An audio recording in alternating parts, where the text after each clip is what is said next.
Ézéchiel, chapitre 1, la vision de la gloire de Dieu.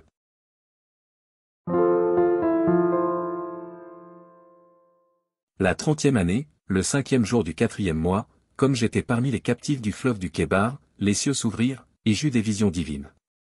Le 5e jour du mois, c'était la 5e année de la captivité du roi Joachim. La parole de l'Éternel fut adressée à Ézéchiel, fils de Buzi, le sacrificateur, dans le pays des Chaldéens, près du fleuve du Kébar, et c'est là que la main de l'Éternel fut sur lui.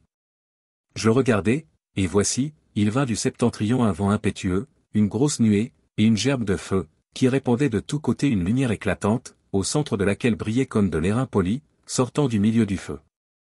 Au centre encore, apparaissaient 4 animaux, dont l'aspect avait une ressemblance humaine. Chacun d'eux avait 4 faces, et chacun avait 4 ailes. Leurs pieds étaient droits, et la plante de leurs pieds était comme celle du pied d'un veau, ils étincelaient comme de l'airain poli. Ils avaient des mains d'hommes sous les ailes à leurs 4 côtés, et tous les 4 avaient leurs faces et leurs ailes. Leurs ailes étaient jointes l'une à l'autre, ils ne se tournaient point en marchant, mais chacun marchait droit devant soi. Quant à la figure de leurs faces, ils avaient tous une face d'homme, tous 4 une face de lion à droite, tous 4 une face de bœuf à gauche, et tous 4 une face d'aigle. Leurs faces et leurs ailes étaient séparées par le haut, 2 de leurs ailes étaient jointes l'une à l'autre, et 2 couvraient leur corps. Chacun marchait droit devant soi, ils allaient où l'esprit les poussait à aller, et ils ne se tournaient point dans leur marche.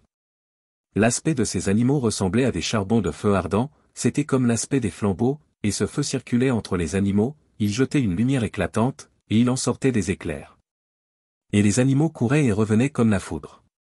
Je regardais ces animaux, et voici, il y avait une roue sur la terre, près des animaux, devant leurs 4 faces. À leur aspect et à leur structure, ces roues semblaient être en chrysolite, et toutes les 4 avaient la même forme, leur aspect et leur structure étaient tels que chaque roue paraissait être au milieu d'une autre roue. En cheminant, elles allaient de leurs 4 côtés, et elles ne se tournaient point dans leur marche. Elles avaient une circonférence et une hauteur effrayantes, et à leur circonférence les 4 roues étaient remplies d'yeux tout autour. Quand les animaux marchaient, les roues cheminaient à côté d'eux, et quand les animaux s'élevaient de terre, les roues s'élevaient aussi. Ils allaient où l'esprit les poussait à aller, et les roues s'élevaient avec eux, car l'esprit des animaux était dans les roues. Quand ils marchaient, elles marchaient, quand ils s'arrêtaient, elles s'arrêtaient, quand ils s'élevaient de terre, les roues s'élevaient avec eux, car l'esprit des animaux était dans les roues. Au-dessus des têtes des animaux, il y avait comme un ciel de cristal resplendissant, qui s'étendait sur leurs têtes dans le haut. Sous ce ciel, leurs ailes étaient droites l'une contre l'autre, et ils en avaient chacun d'eux qui les couvrait, chacun d'eux qui couvrait leur corps.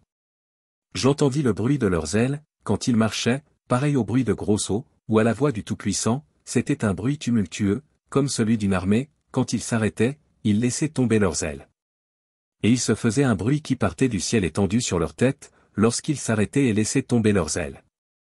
Au-dessus du ciel qui était sur leurs têtes, il y avait quelque chose de semblable à une pierre de saphir, en forme de trône, et sur cette forme de trône apparaissait comme une figure d'homme placée dessus en haut.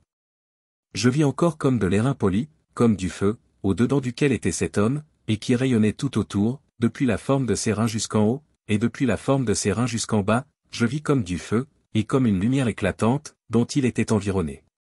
Tel l'aspect de l'arc qui est dans la nuit en un jour de pluie, ainsi était l'aspect de cette lumière éclatante, qui l'entourait, c'était une image de la gloire de l'Éternel.